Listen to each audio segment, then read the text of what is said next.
20 Treasures, Harvey Kaplan from the Scottish Jewish Archive Centre talks about the admission card for Dorrith M. Oppenheim, who came to Scotland on the Kindertransport in 1939. The Scottish Jewish Archive Centre was established in 1987, and we're looking at the record of the Jewish experience in Scotland over 200 years.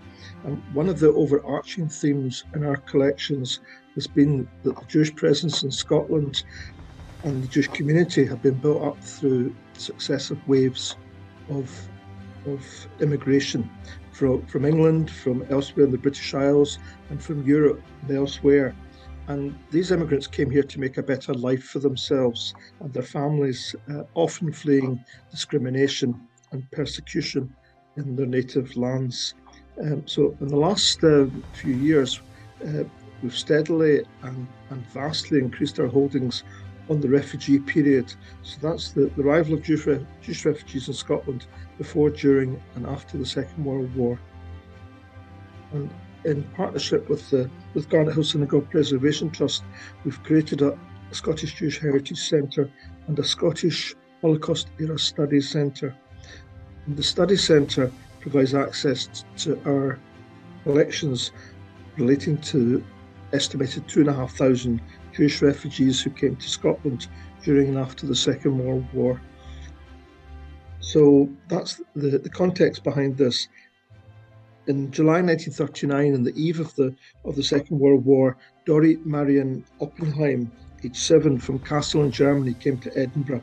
And she was one of 10,000 children who came to Britain on the Kindertransport from Nazi Germany and Austria. And it's estimated that around 800 of these children came to Scotland. So Dorrith's admission card represents her own experience and that of hundreds of others who found sanctuary in Scotland. So Dorrith died in 2012, aged 80, and she had been a stalwart of her local community. She had lived in Prestwick. She had married and had children and grandchildren there.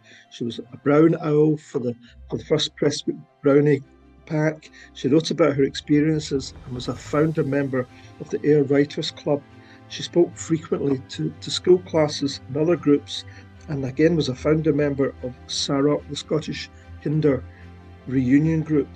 So when she died, aged 80, she left behind a huge collection consisting of 40 boxes containing thousands of letters, papers, photographs, books, artefacts, spanning the period 1789 to 2012.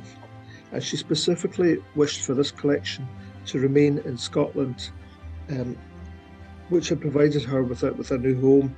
And her family donated the collection, now known as the Dorrith M. Sim collection, to the Scottish Jewish Archive Centre, where the material will be preserved and constitute a unique resource for future research. The Archive Centre encourages the study of the thousands of refugee documents we have in our collections, including this admission card, to emphasise partly to emphasise the major contribution made by refugees to Scottish society, in the economy, education, medicine, science, cultural life. There's so many examples, and this area of interest, we feel, has great relevance to events and social developments in Scotland in the 21st century. And we take a positive look at immigrants and refugees, which is obviously very relevant today. So we use this material partly for educational purposes. We have displays on the refugee period.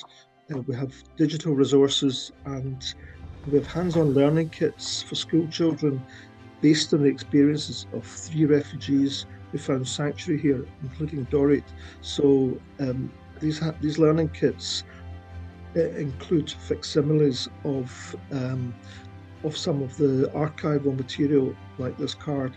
So the pupils work with the facsimiles, and they study the documents and they debate a range of issues about what it was like to start a new life here in Scotland, what they went on to do, what happened to their families. So it's issues of segregation, of anti-Semitism, persecution, citizenship.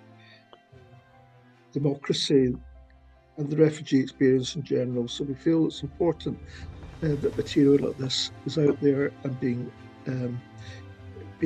experienced, being accessed by members of the public, by school children, people of all kinds.